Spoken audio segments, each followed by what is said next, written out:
আসসালামু আলাইকুম। আজকের পর্বে আপনাদের সাথে শেয়ার করছি সবজি রেসিপি। যারা পুঁইশাক খেতে অনেক বেশি পছন্দ করেন কিন্তু অনেক কারণে হয়তো খেতে পারেন না, যেমন এটা রান্না করার পর তেতো হয়ে যায়, আবার শাকের যে একটা সুন্দর কালার সেই কালারটাও থাকে না। তাহলে আজকে আমার রেসিপিটা ফলো করে যদি আপনারা এই সবজিটা রান্না করেন, আশা করছি অনেক বেশি ভালো লাগবে, আর শাকের কালারটাও কিন্তু একটু পরিবর্তন হবে না। আজকের এই সবজিটা রান্না করার জন্য চুলায় কড়াই বসিয়ে দিয়ে দিয়েছি। তাতে দিয়ে দিলাম আধা কাপ সরষের তেল, 2টা পেঁয়াজ কুচি ও 10টা কাঁচামরিচ হালি করে দিয়েছি, দেখতে পাচ্ছেন। 5 ফোড়ন দিয়ে দিলাম 1 চা চামচ মতো। আমি এটা কিছুক্ষণ ভেজে নিচ্ছি।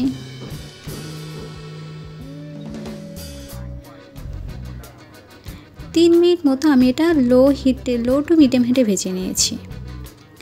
এরপর আমি এখানে অ্যাড করে দিচ্ছি 1 চা চামচ রসুন বাটা, 1 চা চামচ আদা বাটা, দিয়ে দিচ্ছি হাফ চা চামচ হলুদ গুঁড়ো, হাফ চা চামচ ধনিয়ার গুঁড়ো, আর দিয়ে দিচ্ছি হাফ চা চামচ লাল মরিচের গুঁড়ো।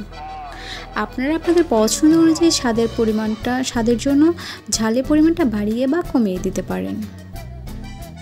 যেহেতু আমি এখানে কাঁচামরিচ ব্যবহার করেছি বেশি, এই জন্য বেশি লাল মরিচের গুঁড়ো ব্যবহার করিনি। আর যদি খুব পরিমাণে বেশি লাল মরিচের গুঁড়ো ব্যবহার করা হয় তাহলে কিন্তু সবজির কালার যে সুন্দর একটা সবুজ থাকার কথা সেটা কিন্তু থাকবে না। দিয়ে দিচ্ছি 1 চা চামচ মতো লবণ। আপনারা আপনাদের টেস্ট অনুযায়ী লবণের পরিমাণটা বাড়িয়ে বা কমিয়ে দিতে পারেন। এবার আমি এর মধ্যে অ্যাড করে দিচ্ছি 1 কাপ মসুর ডাল। আমি ডালটা 1 ঘন্টার মতো ভিজিয়ে রেখেছিলাম, তারপর খুব ভালোভাবে ধুয়ে সেটা এর মধ্যে দিয়ে দিয়েছি। সাথে অ্যাড করে দিলাম 1 কাপ পানি।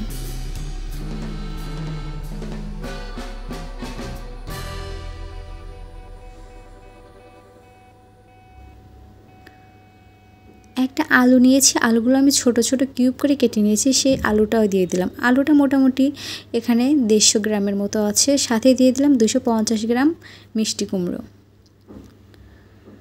এখন ঢাকনা দিয়ে ঢেকে আলু, ডাল এবং মিষ্টি কুমড়ো কিছুক্ষণ আমি কষিয়ে নিব।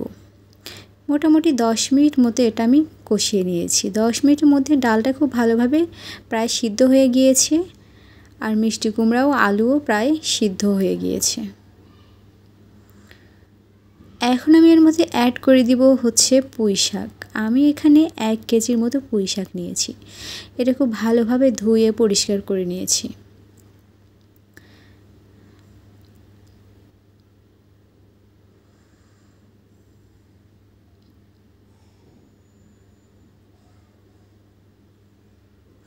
আজকে আমি যেভাবে সবজিগুলো রান্না করছি, যে নিয়মে যে পর্যায়ে যে ইনগ্রিডিয়েন্টসগুলো ব্যবহার করছি, আপনারা যদি সেই পরিমাণে ব্যবহার করেন তাহলে আশা করছি আপনাদের সবজিও অনেক বেশি টেস্টি হবে, আর সবজির যে সবুজ কালারটা সেটাও থেকে যাবে এবং পুঁই শাকগুলো তেতো হবে না। এখন আমি এটা ঢাকনা ঢেকে একদম 10 মিনিট জাল করে নেব।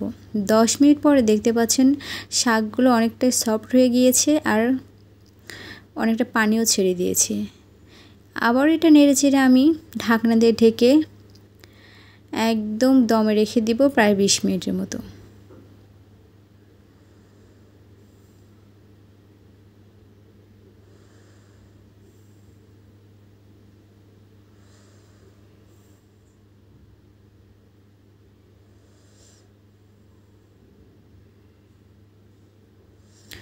আমি এখানে টেস্ট করে দেখেছি লবণের পরিমাণটি একটু কম ছিল, এই জন্য আমি এখানে হালকা লবণ দিয়ে দিলাম।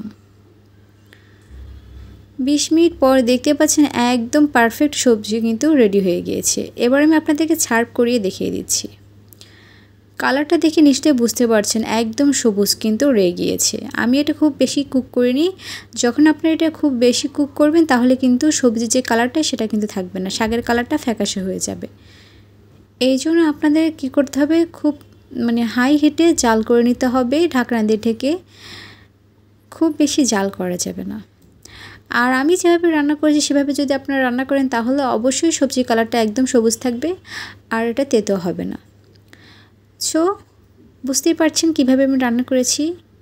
আমার রেসিপিগুলো যদি আপনাদের কাছে একটু ভালো লেগে থাকে তাহলে অবশ্যই সাবস্ক্রাইব করে পাশেই থাকবেন আর পাশে থাকা নোটিফিকেশন বেল আইকন অন করে রাখবেন, তাহলে আমি ভিডিও আপলোড করার সঙ্গে সঙ্গে আপনাদের কাছে নোটিফিকেশন পৌঁছে যাবে। So enough for today, Allah Hafiz.